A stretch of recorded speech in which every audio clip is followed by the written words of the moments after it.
Coming soon, a special episode from Time Team's expedition crew in collaboration with Forestry England. Between 1915 and 1920, hundreds of thousands of troops were based here in Clipston Camp. From forest to front line.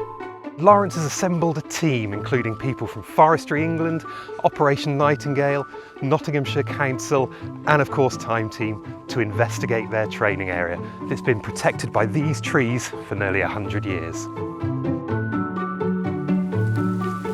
We've got these beautiful traditional crenellated First World War trenches that most people would recognise. It looks like the top of a castle.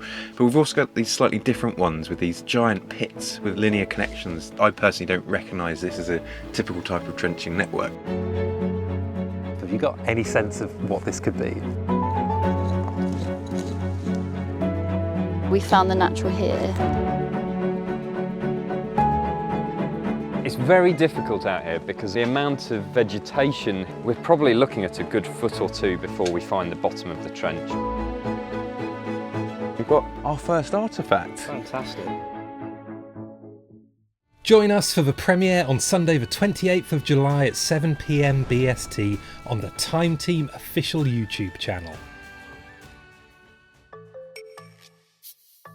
Join Time Team on Patreon to access exclusive 3D models, masterclasses and behind-the-scenes insights.